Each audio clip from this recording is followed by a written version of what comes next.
Hey guys, what's up? Mike McDonald here, just coming out of Minneapolis, Minnesota.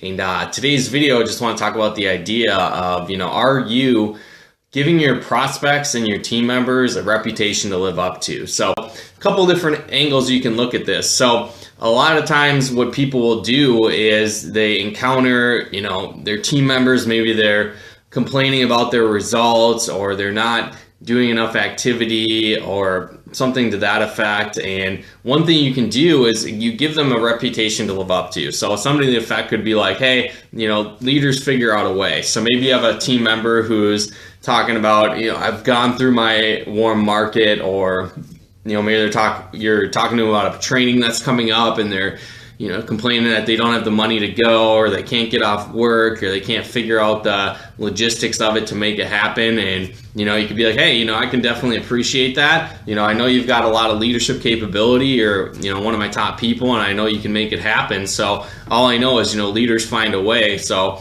you're the kind of person that I think can really blow this up, and I think you can figure out a way to make it happen. So leaders always figure out how to do that, and again, do that as well. So again, it's just a little aspect of people. You can give them that reputation, and they can be like, hey, I'm a leader, I'm going to step up, I'm going to figure this out and make it happen. So one way to be able to do that is giving them that reputation. Now, another aspect you can do is, for example, when you're prospecting. So maybe you're talking with someone and they're kind of wishy-washy, you're not sure if they're really going to follow through and check out the presentation or show up to the event or whatever the case is, and give them a reputation to live up to. So you could say something to the effect of, hey, I know you're the kind of person that always keeps their appointments, that shows up on time. I know you're not the kind of person that would let me down. So, I know I'll definitely see you there. So again, you're kind of giving them, you're planting that seed that, they have that reputation of, hey, they're the kind of person that shows up on time.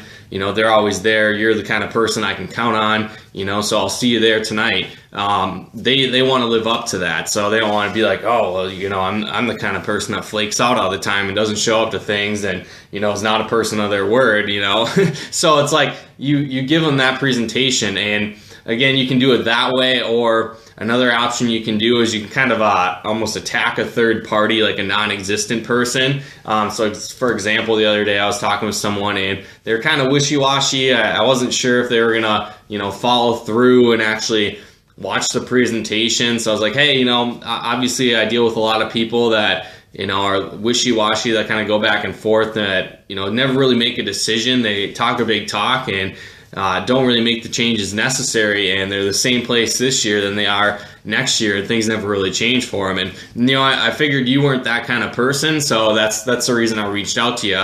And so obviously we'll talk soon. So you kind of give them that reputation of, yeah, you're not a flaky person. You're the kind of person that follows through on their commitments, that actually is willing to make a change and not sit in the same scenario they've been at for years. So you throw out that reputation, you give that to them. So, and again, you can use this in all kinds of different aspects. It could be prospecting, team building, maybe your kids, if you got kids, or different stuff like that. You could be like, hey, you're the kind of person that cleans up their room, whatever. So you give them a reputation to live up to, and they're going to want to do that. And, a great book I read, it's How to Win Friends and Influence People by Dale Carnegie. He talks about this in there as well. But these are some different relevant examples that you can use and apply in your business. So, again, hopefully you guys got value out of this. Thanks for sharing there, Alvin. I appreciate it. But yeah, hopefully you guys got value out of this. If you did, again, feel free to throw out some hearts if you got some value. And then if you are network marketing, maybe you have your own home business and you want to take your business further, be sure to head on over to CoachMikeMcDonald.com. You can just enter your name and email. You'll get access to my free training, the 14 Proven Keys to Inviting for Your Business. And again, really take your business further. Learn the ins and outs of how to prospect effectively, professionally, and have people check out your business and see what you have going on. Because again, a lot of times people don't get the success because they just don't go through the numbers. They don't have enough people see their business the correct way, and they prospect wrong. So to improve your numbers, to improve your ratios, to have more people check out your business, again, be sure to head on over to CoachMikeMcDonald.com/inviting, and you can enter your name and email to download that training as well. But again, really appreciate everybody's time, and we'll look forward to talking to you again soon.